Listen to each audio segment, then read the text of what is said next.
সালামু আলাইকুম রহমতুল্লাহি ওয়াবারকাতু। অনেকে কালো বলে কালো চাঁদা খেতে চান না, তবে কালো চাঁদা কিন্তু অনেক বেশি টেস্টি হয় যদি কালো চাঁদার মতো হয়, মানে বড় বড় সাইজের হয়। এই যে আমার হাতে যে কালো চাঁদাগুলো দেখছেন, এগুলোর ওজন হচ্ছে 1 কেজি প্লাস। আমাদের কাছে 700 থেকে 800 গ্রাম সাইজের এবং 1 কেজি প্লাস সাইজের, 1 কেজি থেকে 2 কেজি সাইজের যে কোনো সাইজের কালো চাঁদা আপনারা পাবেন। রূপচাঁদার চাইতে কোনো অংশে কম হবে না, যদিও রূপচাঁদার স্বাদটা একটু বেশি, কিন্তু কালো চাঁদা কিন্তু খেতে খারাপ হবে না। সালামু আলাইকুম রহমতুল্লাহি ওয়াবারকাতু।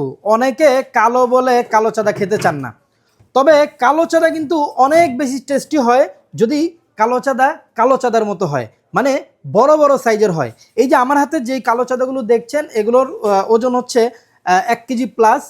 আমাদের কাছে 700 থেকে 800 গ্রাম সাইজের এবং 1 কেজি প্লাস সাইজের, 1 কেজি থেকে 2 কেজি সাইজের যে কোনো সাইজের কালো চাঁদা আপনারা পাবেন। রূপচাঁদার চাইতে কোনো অংশে কম হবে না, যদিও রূপচাঁদার স্বাদটা একটু বেশি, কিন্তু কালো চাঁদা কিন্তু খেতে খারাপ হবে না।